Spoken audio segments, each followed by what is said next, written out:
जय श्री राधे कृष्ण। हमारे प्यारे भाइयों बहनों माताओं व बंधुओं, जीवन सूत्र चैनल पे आपका स्वागत है। आज आपके सामने लेकर आए हैं पितरों की भूख शांत कैसे होती है, यह स्वधा की महिमा।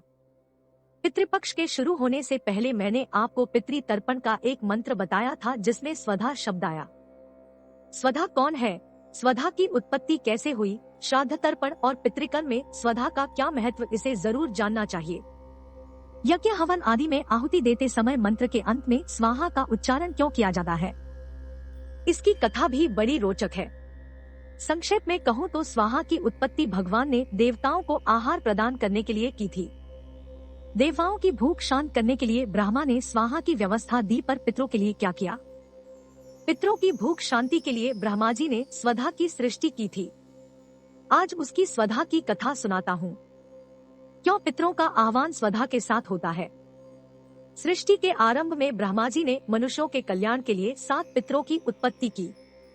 उनमें से 4 मूर्तिमान हो गए, शेष 3 तेज के रूप में स्थापित हो गए।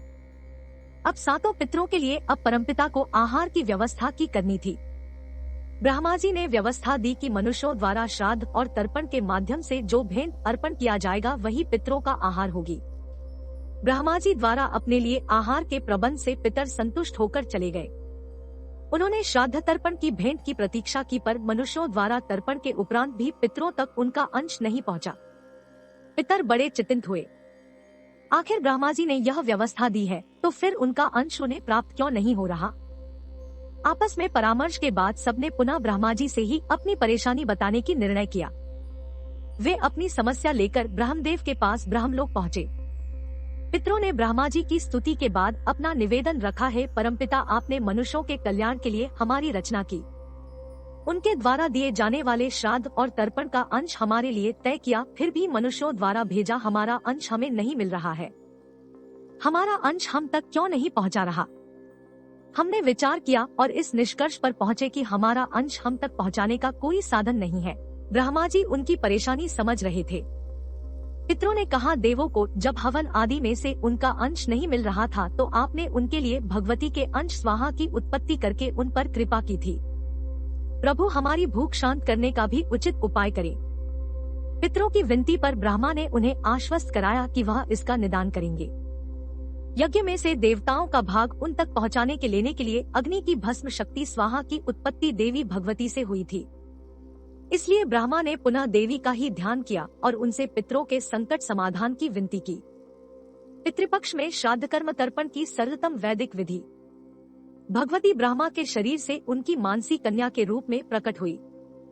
सैकड़ों चंद्रमा की तरह चमकते उनके अंश रूप में विद्या, गुण और बुद्धि विद्यमान थे। तेजस्वी देवी का ब्रह्मा ने स्वधा नामकरण किया और पितरों को सौंप दिया। ब्रह्मा ने स्वधा को वरदान देते हुए कहा, जो मनुष्य मंत्रों के अंत में स्वधा जोड़कर पितरों के लिए भोजन आदि अर्पण करेगा वह सहर्ष स्वीकार होगा। पितरों को अर्पण किए बिना कोई भी दान यज्ञ आदि पूर्ण नहीं होंगे और पितरों को उनका अंश बिना तुम्हारा आह्वान किए पूरा न होगा। तभी से पितरों के लिए किए जाने वाले दान में स्वधा का उच्चारण किया जाता है। भगवती के इस रूप का स्मरण दुर्गा, क्षमा, शिवा, धात्री, स्वाहा, स्वधा नमोस्तुते मंत्र के साथ करते हैं। देवताओं के भोजन का प्रबंध करने के लिए देवी स्वाहा की उत्पत्ति हुई। कौन है देवी स्वाहा? किसकी शक्तियों से उत्पन्न हुई? किससे विवाह हुआ और किस प्रकार वह देवताओं को भोजन पहुंचाती है? पितृपक्ष में श्राद्ध कर्म तर्पण की सरलतम वैदिक विधि। श्राद्ध कर्म से पितर तृप्त होते हैं। जिस कुल में पितर तृप्त नहीं वह कुल कभी सुख शांति से नहीं रह सकता। श्राद्ध कर्म तर्पण से जुड़ी काम की सारी बातें। भाद्रपद शुक्ल पक्ष की पूर्णिमा से ही श्राद्ध कर्म आरंभ हो जाते हैं। प्रतिपदा तिथि प्रथम श्राद्ध का दिवस है। आज हम आपको श्राद्ध कर्म से जुड़ी सभी महत्वपूर्ण और उपयोगी बातें बिंदुवार बताएंगे। याद रहे, शास्त्र कहते हैं कि तमाम पूजा पाठ व्रत अनुष्ठान आदि के बाद भी आपके कष्ट नहीं दूर हो रहे तो इसका अर्थ है कि आप पितृदोष से ग्रसित हैं। पितर अप्रसन्न, अतृप्त है। जिनके पितर तृप्त नहीं रहते उन्हें पूजा पाठ का पूर्ण फल नहीं मिलता। श्राद्ध कर्म तर्पण आदि क्यों जरूरी है? पितृपक्ष में पितरों को प्रसन्न रखने का सरल उपाय। किन मंत्रों से किस प्रकार पिंडदान करना चाहिए? पिंड निर्माण की वैदिक विधि क्या है? श्राद्ध कर्म की तिथि का निर्धारण कैसे हो? किस दिन कुल के किसका श्राद्ध कर्म किया जाता है? सबसे पहले जाने कि श्राद्ध कर्म क्यों जरूरी है। भारतीय शास्त्रों में देवकार्य अर्थात पूजावन, व्रत, यज्ञ को जितनी प्रमुखता दी गई है उससे कम महत्ता पितृपूजा को नहीं है। श्राद्ध कर्म परम कल्याणकारी कार्य है। पितरों की संतुष्टि के लिए विधिपूर्वक श्राद्ध कर्म करना चाहिए।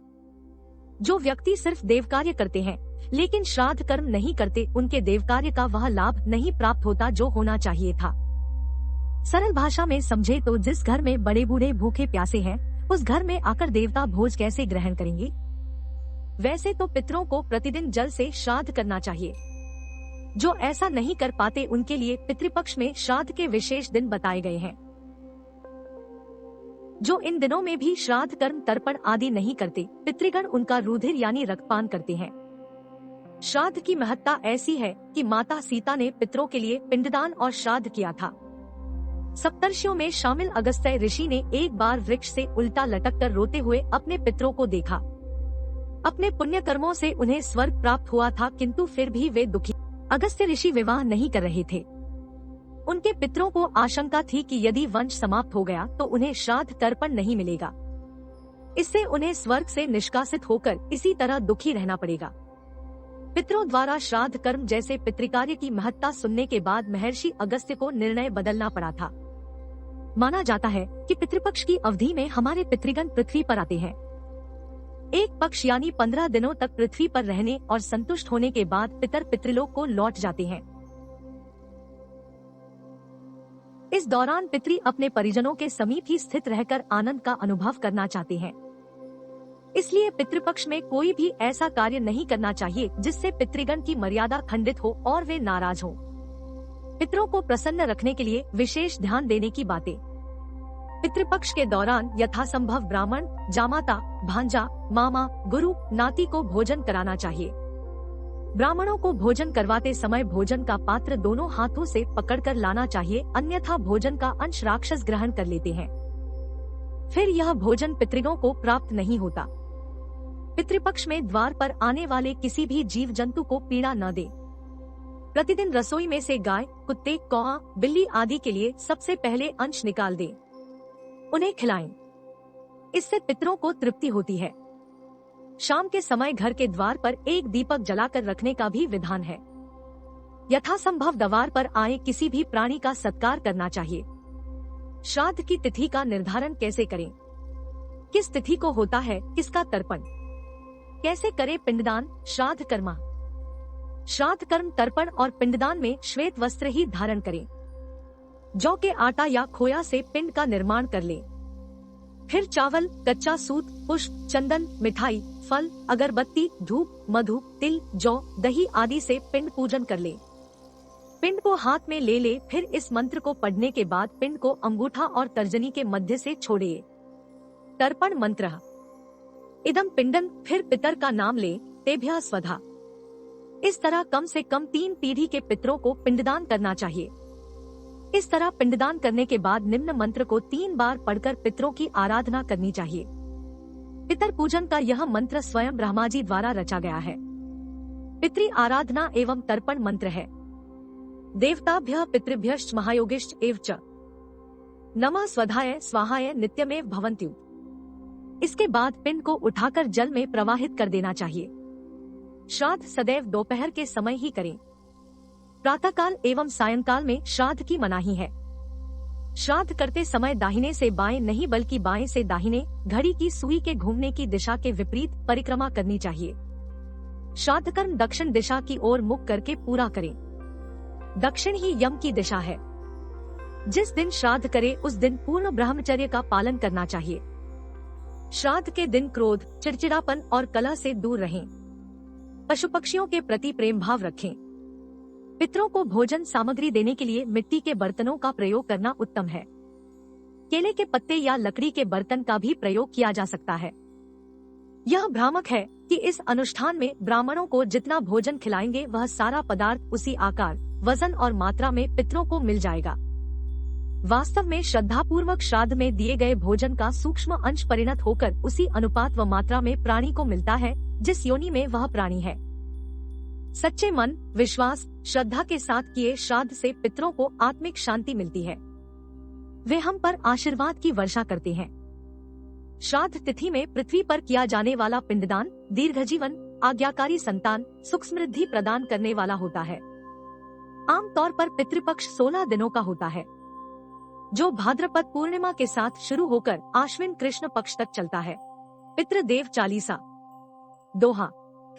हे पितरेश्वर आपको दे दियो आशीर्वाद, चरणाशीष नवा दियो रख दो सिर पर हाथ। सबसे पहले गणपत पाछे घर का देव मनावा जी। हे पितरेश्वर दया राखियो करियो मन की चाया जी। चौपाई। पितरेश्वर करो मार्ग उजागर, चरण रज की मुक्ति सागर। परम उपकार पितरेश्वर कीन्हा, मनुष्य योनि में जन्म दीन्हा। मातृपितृ देव मन जो भावे, सोई अमित जीवन फल पावे। जय जय जय पितर जी साईं, पितृ ऋण बिन मुक्ति नाही। चारों ओर प्रताप तुम्हारा, संकट में तेरा ही सहारा। नारायण आधार सृष्टि का, पितर जी अंश उसी दृष्टि का। प्रथम पूजन प्रभु आज्ञा सुनाते, भाग्य द्वार आप ही खुलवाते। झुंझुनू में दरबार है साजे, सब देवों संग आप विराजे। प्रसन्न होए मनवांछित फल दीन्हा, कुपित होए बुद्धि हर लीन्हा। पितर महिमा सबसे न्यारी, जिसका गुण गावे नर नारी। तीन मंड में आप बिराजे, बसु रुद्र आदित्य में साजे। नाथ सकल संपदा तुम्हारी, मैं सेवक समेत सुत नारी। 56 भोग नहीं है भाते, शुद्ध जल से ही तृप्त हो जाते। तुम्हारे भजन परम हितकारी, छोटे बड़े सभी अधिकारी। भानु उदय संग आप पुजावे, 5 अंजुलि जल रिझावे। ध्वज पताका मंड पे है साजे, अखंड ज्योति में आप विराजे। सदियों पुरानी ज्योति तुम्हारी, धन्य हुई जन्म भूमि हमारी। शहीद हमारे यहाँ पुजाते, मातृ भक्ति संदेश सुनाते। जगत पितरों सिद्धांत हमारा, धर्म जाति का नहीं है नारा। हिंदू, मुस्लिम, सिख, ईसाई सब पूजे पितर भाई। हिंदू वंश वृक्ष है हमारा, जान से ज्यादा हमको प्यारा। गंगा ये मरुप्रदेश की, पितृ तर्पण अनिवार्य परिवेश की। बंधु छोड़ना इनके चरणा, इन्हीं की कृपा से मिले प्रभु शरणा। 14 को जागरण करवाते, अमावस को हम धूप लगाते।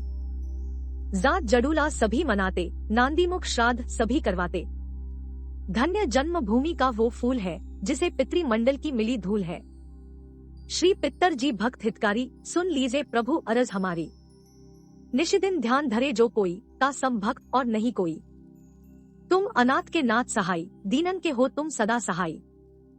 चारिक वेद प्रभु के साखी, तुम भक्तन की लज्जा राखी। नाम तुम्हारो ले जो कोई, ता सम धन्य और नहीं कोई। जो तुम्हारे नित पाव पलोटत, नवो सिद्धि चरणा में लोटत। सिद्धि तुम्हारी सब मंगलकारी, जो तुम पे जावे बलिहारी। जो तुम्हारे चरणा चित्त लावे, ताकि मुक्ति अवसी हो जावे। सत्य भजन तुम्हारो जो गावे, सो निश्चय चारों फल पावे। तुम्ही देव कुलदेव हमारे, तुम्ही गुरुदेव प्राण से प्यारे। सत्य आस मन में जो होई, मनवांछित फल पावे सोई। तुम्हारी महिमा बुद्धि बढ़ाई, शेष सहस्र मुख सके न गाई। मैं अतिदीन मलीन दुखारी, करहूं कौन विधि विनय तुम्हारी। अब पितर जी दया दीन पर कीजय, अपनी भक्ति शक्ति कछु दीजय। दोहा। पितरों को स्थान दो, तीरथ और स्वयं ग्राम। श्रद्धा सुमन चढ़े वहाँ, पूर्ण हो सब काम। झुंझुनू धाम विराजे हैं, पितर हमारे महान। दर्शन से जीवन सफल हो, पूजे सकल जहान। जीवन सफल जो चाहिए, चले झुंझुनू धाम। पितर चरण की धूल ले, हो जीवन सफल महान। इति संपूर्ण। पितृपक्ष श्राद्ध पौराणिक कथा। श्री कृष्ण भगवान ने कहा है कि आत्मा कभी मरती नहीं, ये बस एक शरीर से दूसरे शरीर में बदलती है। इसलिए आप अपने पूर्वजों को जब भी कुछ अर्पित करते हो तो वो उन्हें मिलता है। दानवीर कर्ण, जिनके नाम के आगे ही दानवीर था, उन्होंने पूरी उम्र बहुत दान दिया। जो भी उनसे कुछ मांगता वो उसे जरूर मिलता। कर्ण जब परलोक गए तो वहाँ उन्हें वो कुछ दोगुना दिया गया जो कि उन्होंने दान किया था, लेकिन वो सब हीरे, जवाहरात और सोना चांदी थे। कर्ण को खाने को कुछ नहीं मिला क्योंकि उन्होंने कभी भोजन दान नहीं किया था। कर्ण भूख से व्याकुल हो गए। अंत में यमराज की विंजी करके धरती पर जाकर फिर से दान करने की आज्ञा मांगी। यमराज ने कर्ण को 14 दिनों का वक्त दिया। कर्ण ने धरती पर आकर जमकर भोजन दान किया और श्राद्ध किया। जब कर्ण परलोक वापस आया तो उसके पास खाना पहुंच चुका था। इसलिए हिंदुओं में भोजन दान करना बहुत शुभ माना गया है। श्राद्धों के दौरान तो गरीबों को भोजन खिलाना ही चाहिए। इसके जरिए हमारे पूर्वजों को सीधे ये पहुंच जाता है। कहा जाता है कि इन दिनों यमराज की आज्ञा से आत्माएं जमीन पर आती है और अपने वंशजों की ओर से अर्पित किए गए भोजन का भोग करती है। अन्य पौराणिक कथा। पितृपक्ष की कथा। पितृपक्ष की पौराणिक कथा के अनुसार जोगे तथा भोगे दो भाई थे। दोनों अलग अलग रहते थे। जोगे धनी था और भोगे निर्धन। दोनों में परस्पर बड़ा प्रेम था। जोगे की पत्नी को धन का अभिमान था, किंतु भोगे की पत्नी बड़ी सरल हृदय थी। पितृपक्ष आने पर जोगे की पत्नी ने उससे पितरों का श्राद्ध करने के लिए कहा तो जोगे इसे व्यर्थ का कार्य समझकर टालने की चेष्टा करने लगा, किंतु उसकी पत्नी समझती थी कि यदि ऐसा नहीं करेंगे तो लोग बातें बनाएंगे। फिर उसे अपने मायके वालों को दावत पर बुलाने और अपनी शान दिखाने का यह उचित अवसर लगा। आता वह बोली, आप शायद मेरी परेशानी की वजह से ऐसा कह रहे हैं, किंतु इसमें मुझे कोई परेशानी नहीं होगी। मैं भोगे की पत्नी को बुला लूंगी, दोनों मिलकर सारा काम कर लेंगी। फिर उसने जोगे को अपने पीहर न्योता देने के लिए भेज दिया। आता वह बोली, आप शायद मेरी परेशानी की वजह से ऐसा कह रहे हैं, किंतु इसमें मुझे कोई परेशानी नहीं होगी। मैं भोगे की पत्नी को बुला लूंगी, दोनों मिलकर सारा काम कर लेंगी। फिर उसने जोगे को अपने पीहर न्योता देने के लिए भेज दिया। दूसरे दिन उसके बुलाने पर भोगे की पत्नी सुबह सवेरे आकर काम में जुट गई। उसने रसोई तैयार की, अनेक पकवान बनाए, फिर सभी काम निपटाकर अपने घर आ गई। आखिर उसे भी तो पितरों का श्राद्ध तर्पण करना था। इस अवसर पर न जोगे की पत्नी ने उसे रोका न वह रुकी। शीघ्र ही दोपहर हो गई। पितर भूमि पर उतरे। जोगे भोगे के पितर पहले जोगे के यहाँ गए तो क्या देखते हैं कि उसके ससुराल वाले वहाँ भोजन पर जुटे हुए हैं। निराश होकर वे भोगे के यहाँ गए। वहाँ क्या था? मात्र पितरों के नाम पर अगियारी दे दी गई थी। पितरों ने उसकी राख चाटी और भूखे ही नदी के तट पर जा पहुँचे। थोड़ी देर में सारे पितर इकट्ठे हो गए और अपने अपने यहाँ के श्राद्धों की बढ़ाई करने लगे। जोगे भोगे के पितरों ने भी अपनी आपबीती सुनाई। फिर वे सोचने लगे, अगर भोगे समर्थ होता तो शायद उन्हें भूखा न रहना पड़ता, मगर भोगे के घर में तो 2 जून की रोटी भी खाने को नहीं थी। यही सब सोचकर उन्हें भोगे पर दया आ गई। अचानक वे नाच नाच कर गाने लगे, भोगे के घर धन हो जाए, भोगे के घर धन हो जाए। सांझ होने को हुई। भोगे के बच्चों को कुछ भी खाने को नहीं मिला था। उन्होंने माँ से कहा, भूख लगी है। तब उन्हें टालने की गरज से भोगे की पत्नी ने कहा, जाओ, आंगन में हौदी औंधी रखी है, उसे जाकर खोल लो और जो कुछ मिले बांटकर खा लेना। बच्चे वहाँ पहुँचे तो क्या देखते हैं कि हौदी मोहरों से भरी पड़ी है। वे दौड़े दौड़े माँ के पास पहुँचे और उसे सारी बातें बताईं। आंगन में आकर भोगे की पत्नी ने यह सब कुछ देखा तो वह भी हैरान रह गई। इस प्रकार भोगे भी धनी हो गया, मगर धन पाकर वह घमंडी नहीं हुआ। दूसरे साल का पितृपक्ष आया। श्राद्ध के दिन भोगे की स्त्री ने 56 प्रकार के व्यंजन बनाए। ब्राह्मणों को बुलाकर श्राद्ध किया, भोजन कराया, दक्षिणा दी। जेठ जेठानी को सोने चांदी के बर्तनों में भोजन कराया। इससे पितर बड़े प्रसन्न तथा तृप्त हुए।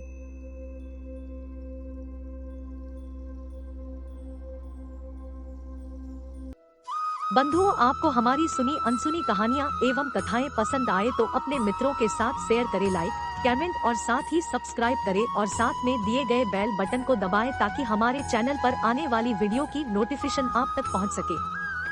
और यदि आप हमारे चैनल पे नए हैं तो कृपया सब्सक्राइब करें। जय श्री राधे कृष्ण।